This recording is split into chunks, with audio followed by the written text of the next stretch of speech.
Hi everyone, today we'll be talking about merge intervals. That's problem number 56 on Leetcode, and it's one of the questions from Blind 75. So let's get straight into it. Given an array of intervals where the interval I, which is the element, has a start and the end, merge all the overlapping intervals and return an array of non-overlapping intervals. So let's break down this question. What do we need to do? We need to merge all overlapping intervals, and we have to return the non-overlapping portion. So breaking down this question, we need to define what an overlapping interval is. What does it mean to have an overlapping interval? And in this case, simply, an overlapping interval is when you have a previous end which is greater than or equal to the current start. So when we're doing this question, we will be starting at index 1, and we'll always be looking back. So is the previous end, this blue one, 3, is greater than or equal to the current start? Yes, it is. And this is an overlapping interval. And then what we would do is we would merge this into one interval. And let's take a look at the second example right here. This 2 to 6 and 8 to 10 is the previous end. So we would be at index 2 looking back. Is the previous end greater than or equal to the current start? 6 is less than 8, so there is no overlap. And as you can see, there isn't. And when we're actually plotting these points, what we're essentially doing is we're sorting all the intervals in this list of arrays in an ordered form from lowest to highest. And we're actually sorting it with the starting index of each interval, right? 1, 2, 8, and 15. So we've defined what an overlapping interval is. What do? We need to merge it. And how do we merge this interval? Well, we would have to take the minimum value of the previous start and the current start. So of the 1 and the 2, 1 is the minimum, and that would become our start of the interval. And we would take the maximum of the end, of the previous end and the current end. So 3 and 6, that would be 6. So our merged interval, in this case, would be 1 through 6, right? And I'll show later why we're taking the minimum and the maximum as opposed to just taking the start of the previous and the end of the current. There is a scenario where perhaps this blue interval is from 1 to 8. It overlaps the bottom interval completely. And in that case, we're going to have to take the minimum and the maximum values of the two intervals. So I would initialize our result with the first element of our list. So that's 1 and 3. And when we're looping through all the intervals, we can start from index 1. So we're going to take 2 and 6, and we're going to compare that to our result, the first element. And like we said, the previous end is greater than the current start, and that would require us to merge, right? So is there an overlap? Yes, there is.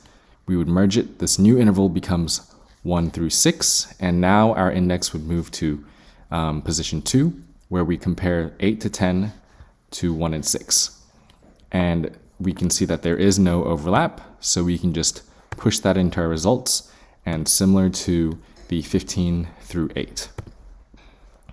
And this image shows why we need to take the minimum.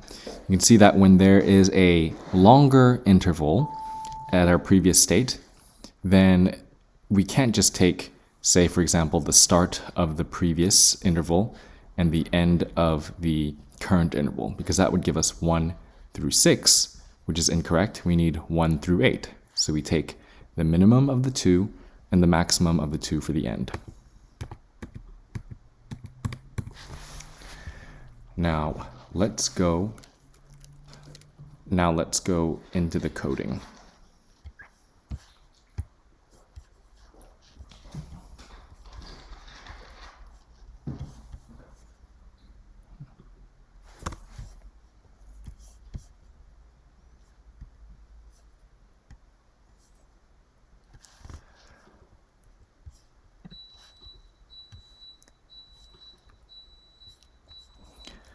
Okay, so the first step that we would want to do is sort the intervals.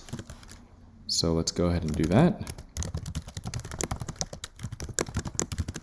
And we're looking at the first element, which is just the starting. Right, so we're sorting it based on that. Once we have sorted the intervals, what we want to do is we can initialize our result with the first index, right? This is what we're going to be comparing it to.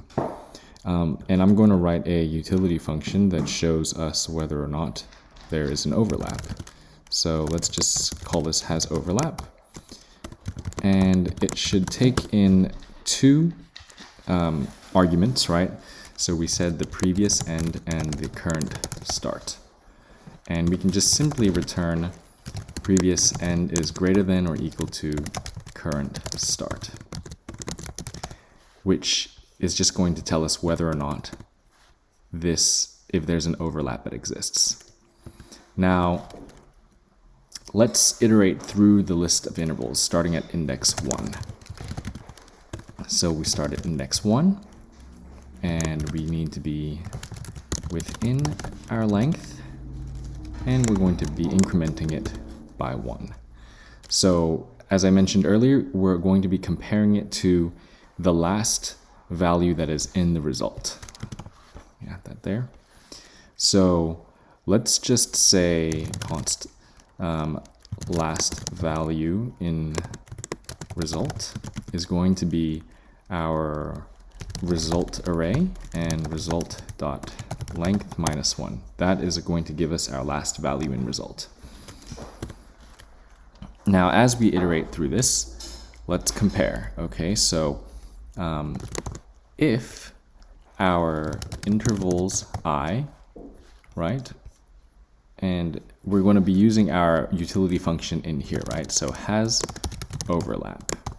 Okay, and if the previous value, which is going to be last val in result, if the previous values end, and our intervals value end. So intervals I 1. So we have actually filled in the previous end and the current start right there. So if there is an overlap, we need to merge. And the way we merge it is by taking in, so what we're going to mutate this last val in result, right? So last val in result, its new starting value is going to be the minimum of these two.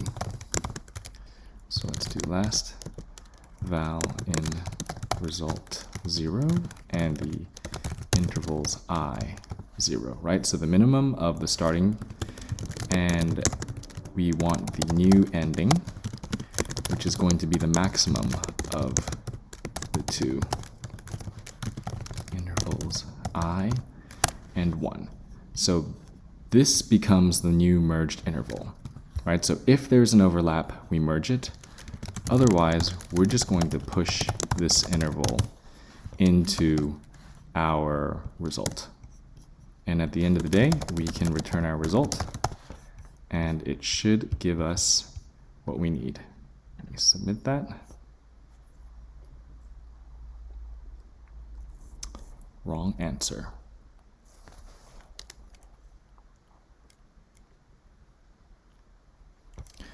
Last value in result.